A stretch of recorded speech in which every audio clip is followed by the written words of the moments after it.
صلی علی رسولہ الکریم اما بعد فاعوذ باللہ من الشیطان الرجیم بسم اللہ الرحمن الرحیم وَإِذْ قَالَ رَبُّكَ لِلْمَلَائِكَةِ إِنِّي خَالِقٌ بَشَرًا مِّن صَلْصَالٍ مِّنْ حَمَإٍ مَّسْنُونٍ وَإِذَا سَوَّيْتُهُ وَنَفَخْتُ فِيهِ مِن رُّوحِي فَقَعُوا لَهُ سَاجِدِينَ فَسَجَدَ الْمَلَائِكَةُ كُلُّهُمْ أَجْمَعِينَ إِلَّا إِبْلِيسَ صدق اللہ العظیم صدق رسول اللہ الکریم و مولانا ورؤوف الرحیم۔ بھائیو، بزرگوں اور دوستوں، السلام علیکم ورحمۃ اللہ وبرکاتہ۔ سب سے پہلے آپ تمام لوگوں سے گزارش ہے کہ آپ لوگ ہمارے چینل کو سبسکرائب کیجئے اور اس دینی چینل کو مضبوط کیجئے اور ہمارے قرآن پاک کے اس ریسرچ کا فائدہ اٹھائیے۔ شکریہ۔ ابھی سورہ الحجر کی 28 تا 31 آیت تلاوت کی گئی ہے۔ ان آیتوں میں اللہ پاک فرماتا ہے، اپنے رب کے اس قول کو یاد کرو جو فرشتوں سے فرمایا کہ میں بشر کو بنانے والا ہوں، بچتی ہوئی بدبودار سیاہ گارے کی مٹی سے بناؤں گا۔ جب میں اسے ٹھیک کر لوں اور اپنے طرف کی معزز روح اس میں پھونک دوں تو تم سب اس کے لیے سجدے میں گر پڑنا۔ جتنے فرشتے تھے سجدے میں گرے اور ابلیس نے انکار کیا، سوائے ابلیس کے سبوں نے سجدہ کیا۔ بھائیو، بزرگوں اور دوستوں، ان آیات کی اگر حقیقت کو، ان آیات کی نص کو جو سمجھتا ہے تو میں دعوے کے ساتھ کہتا ہوں کہ ضرور وہ بزرگان دین اور اولیاء اکرام کا ادب و احترام کرے گا، کیونکہ اس میں 3 خاص نکات ہیں۔ میں بڑی ذمہ داری کے ساتھ بتا رہا ہوں، اس میں 3 خاص نکات ہے۔ ایک تو اللہ پاک فرماتا ہے کہ میں بچتی ہوئی مٹی سے بناؤں گا جو بدبودار ہے۔ اس سے مراد کہ میں اسے نفس دوں گا امتحان کے لیے، میں اسے نفس دوں گا امتحان کے لیے، اور اس کا را میٹیریل یعنی اس کی بناوٹ گندی مٹی سے ہوگی اور کھنکھناتی وہ مٹی رہے گی۔ سے مراد اس میں غرور اور گھمنڈ رہے گا اور وہ گناہوں کی طرف رغبت رکھنے والی ہوگی۔ پھر اس کے بعد دوسرا جو نقطہ یہ ہے کہ جب میں اسے ٹھیک کر لوں، سے مراد جب وہ میری تعلیم اور تربیت سے آراستہ پیراستہ ہوگا اور اپنے نفس سے چوکنا ہوگا، نفس کے مراتب کو طے کرتا ہوا فرشتوں سے آگے نکل جائے گا، مقام صدق پر فائز ہو جائے گا۔ یہ معنی اس دوسرے نقطے کے معنی ہے۔ اور تیسرا جو نقطہ ہے کہ جب میں اس میں اپنی طرف کی معزز روح پھونک دوں گا، یعنی اس کی روح نور جمال کے زیر سائے میں منور و معزز ہو جائے گی، تو فرمایا کہ اس وقت جب میرے طالب پر یہ حال وارد ہوگا تو تم کو چاہیے کہ اس کے ادب کے لیے سجدے میں گر پڑے۔ سب کے سب سجدہ کیے، فرشتے جتنے تھے سوائے ابلیس کے۔ تو اس طرح آدم علیہ السلام اللہ تعالیٰ کے قرب کو پائے، تعلیم اور تربیت کو پا کر اللہ تعالیٰ کے قرب کو پائے اور مقام صدق پر فائز ہوئے، علوم غیبیہ کی عطا پا کر فرشتوں سے آگے نکل گئے۔ آپ کی روح نور جمال کے باعث بنسبت منور و معزز ہو گئی۔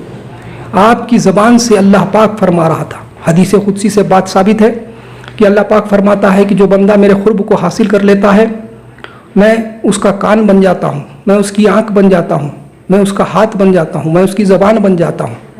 وہ سنتا ہے میرے کانوں سے سنتا ہے، وہ دیکھتا ہے تو میرے کان سے دیکھتا ہے، وہ پکڑتا ہے تو میرے ہاتھ سے پکڑتا ہے، اور وہ بولتا ہے تو میری زبان سے بولتا ہے۔ فرشتے آدم علیہ السلام کے اس حالت کو دیکھ کر حیران ہو گئے، کیونکہ اللہ تعالیٰ کے تعلیم و تربیت سے آدم علیہ السلام علوم طے کر آگے بڑھ گئے تھے فرشتوں سے، اور ان میں ایسا حال وارد ہو گیا تھا کہ فرشتے حیران ہو گئے اور آپ کے علم کے سامنے عاجز ہو گئے، اور حکم خداوندی کے تحت آدم علیہ السلام کے سامنے سجدے میں گر پڑے۔ اللہ پاک نے اپنے طالب کی ترقی کو ثابت کرنے کے لیے، اپنے طالب کی فوقیت کو ثابت کرنے کے لیے اور اپنے طالب کو فرشتوں کے سامنے ظاہر کرنے کے لیے امتحان کو بھی منعقد کیا، کمپٹیشن رکھا فرشتوں میں۔ فرمایا فقال انبیونی ہؤلاء ان کنتم صادقین، اگر تم صادقین ہو تو بتاؤ ان پوشیدہ اشیاء کے نام، وہ علوم غیب کو بتاؤ۔ فرشتے عاجز ہو گئے، بولے قالوا سبحانک لا علم لنا الا ما علمتنا انک انت العلیم الحکیم، بولے پاکی ہے تجھے یا رب، ہم کو تو صرف اتنا معلوم ہے جتنا تو نے ہمیں سکھایا ہے۔ پھر اللہ پاک نے فرمایا قال یا آدم انبئہم باسمائہم، بتا دو اے آدم ان کو وہ علوم غیبیہ، وہ پوشیدہ اشیاء کے نام۔ فلما انباہم باسمائہم، آدم علیہ السلام نے ان تمام اسماؤں کے ناموں کو فرشتوں کے سامنے ظاہر کیا جو غائب میں تھے۔ اللہ تعالیٰ اپنے طالب کی اس ترقی پر بڑا خوش ہوا اور بولا قال الم اقل لکم انی اعلم غیب السماوات والارض واعلم ما تبدون وما کنتم تکتمون، کیا میں نے تم سے نہیں کہا کہ میں زمین و آسمان کی تمام چیزوں کو جانتا ہوں، میں وہ بھی جانتا ہوں جو تم بتاتے ہو اور وہ بھی جانتا ہوں جو تم چھپاتے ہو۔ فرشتے عاجز ہو گئے۔ پھر اس کے بعد اللہ تعالیٰ اس بات کو یاد دلاتا ہے وَإِذْ قُلْنَا لِلْمَلَائِكَةِ اسْجُدُوا لِآدَمَ فَسَجَدُوا إِلَّا إِبْلِيسَ أَبَىٰ وَاسْتَكْبَرَ وَكَانَ مِنَ الْكَافِرِينَ۔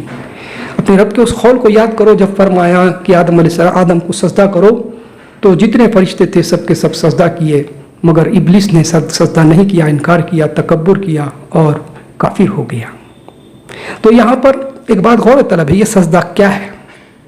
یہ سجدہ سجدہ تعظیم ہے، یہ سجدہ سجدہ عبادت نہیں ہے۔ یعنی فوقیت کو اقرار کرنا، ادب و احترام کرنا، اپنے سے زیادہ علم ہونے کے باعث سر کو جھکا دینا اور رہنمائی کو تسلیم کرنا، یہ سجدہ تعظیم کے تقاضے ہیں۔ ہم دیکھتے ہیں آج بہت سارے لوگ اس غلط فہمی میں ہیں کہ وہ بولتے ہیں کہ ہم آدم علیہ السلام کی اولاد ہے، آدم زاد ہے، ہم کو فرشتے سجدہ کیے، ہم اشرف المخلوقات ہیں، ہمارا وہ مقام ہے، اعلیٰ ہے، فلاں ہے، وغیرہ وغیرہ۔ دل کو بہلانے کے لیے غالب یہ خیال اچھا ہے، لیکن حقیقت کچھ اور ہی ہے، حقیقت کچھ اور ہی ہے، کیونکہ یہ مقام پانے کے لیے فرشتوں سے آگے جانا پڑتا ہے۔ ہاں، یہ حماقت فرشتوں سے آگے بڑھنے کے بعد درست ہے، اس لیے طالب مولا کو چاہیے کہ وہ اسفل سے اعلیٰ کی طرف عروج کرے، وہ اسفل سے اعلیٰ کی طرف عروج کرے، لاہوت تاہوتی کی طرح پروازی کرے، شتار کی طرح پروازی کرے۔ کسی شاعر نے کیا خوب کہا ہے، اے لاہوت تاہوتی اس رزق سے موت بھلی جس رزق سے ہوتی ہے پروازی میں کوتاہی۔ بے شک اللہ پاک نے جن و انس کو اپنی عبادت کے لیے پیدا کیا ہے، اس نے فرما دیا وما خلقت الجن والانس الا لیعبدون، لیکن اگر عبادت کا مقصد اس کی محبت اور معرفت نہیں ہے اور روح کی ترقی نہیں ہے تو وہ اشرف المخلوقات تو کیا ثم رددناہ اسفل السافلین کا ایک نمونہ بن کر رہ جائے گا۔ ہاں، یہ بات تو حقیقت ہے کہ اس روئے زمین پر صادقین موجود ہے اور اگتے ہیں، بنتے ہیں، تا قیامت تک صادقین بنتے رہیں گے، کیونکہ حضرت آدم علیہ السلام کے سینے میں جو پوشیدہ علوم ہے اور حضرت خضر علیہ السلام کے سینے میں بھی جو علم لدنی ہے وہ ان کے آل اولاد کے ذریعے اس زمین پر پھیل چکے ہیں، اس بات سے انکار نہیں کیا جا سکتا ہے۔ لیکن کچھ باطل جماعتیں اس بات کا انکار کرتے ہیں، اس بات کو تسلیم نہیں کرتے، ان کا ماننا ہے کہ یہ علوم ان دونوں تک ہی محدود ہے۔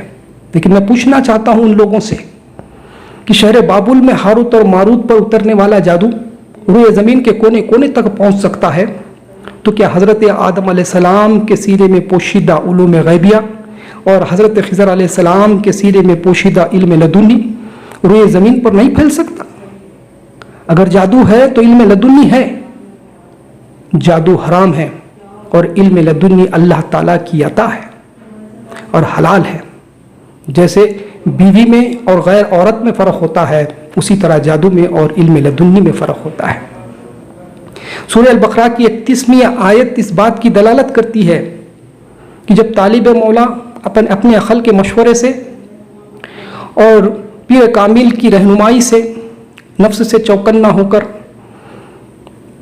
نفس کے مراتب کو طے کرتا ہوا فرشتوں کو پیچھے چھوڑ کر اور مقام صدق پر فائز ہو جاتا ہے تو صادقین کی فہرست میں وہ درج ہو جاتا ہے اور وہ مسند ارشاد پر فائز ہو جاتا ہے، وہ ادب و احترام کے لائق ہو جاتا ہے۔ اسی لیے اللہ پاک فرماتا ہے یا ایھا الذین آمنوا واطیعوا اللہ واطیعوا الرسول واولی الامر منکم، یعنی حکم مانو اللہ کا، اے ایمان والو حکم مانو اللہ کا، حکم مانو رسول کا اور حکم مانو مسلم امرائے حکام کا۔ یہ وہی مسلم امرائے حکام ہے جو ادب و احترام کے لائق ہے، مسند خلافت اور مسند ارشاد پر فائز ہے اور ایسے لوگوں کا ادب اور احترام کرنا سب مسلمانوں پر لازم اور ملزوم ہے۔ برکت اللہ توفیق عطا فرمائے۔ مذکورہ آیتوں کی روشنی میں اور خلاصے سے یہ نتیجہ اخذہ ہوتا ہے کہ صادقین اور اولیاء اکرام جو اللہ تعالیٰ کے مقرب بندے ہیں، ان کا ادب و احترام کرنا صرف کم ظرف انسانوں پر ہی نہیں بلکہ فرشتوں پر بھی لازم ہے، کیونکہ ان کی روح نور جمال کے بنسبت منور اور معزز ہو جاتی ہے۔ جب ایسے صادقین نماز کے لیے کھڑے ہوتے ہیں تو فرشتے ان کے مقتدی بن جاتے ہیں۔ احادیث سے یہ بات ثابت ہے۔ تو اس طرح جو لوگ اللہ کے مقرب بندوں کو، ان صادقین اور عارفین کا ادب و احترام کرتے ہیں، گویا کہ وہ فرشتوں کی سنت کی تکمیل کرتے ہیں۔ یاد رہے، فرشتوں پر ایمان لانا ہمارے ایمان کے تقاضوں میں ایک ہے۔ اس کے برخلاف جو لوگ اللہ کے ان مقرب بندوں عارفین اور صادقین کو ہی اصطلاح تصوف میں عارفین کہتے ہیں، ان عارفین بندوں کا ادب نہیں کرتے، ان کی فوقیت کو اقرار نہیں کرتے، ان سے منہ موڑ لیتے ہیں، تو وہ جماعت ابلیس سے ہے اور ان کا ٹھکانہ جہنم ہے۔ وما علینا الا البلاغ۔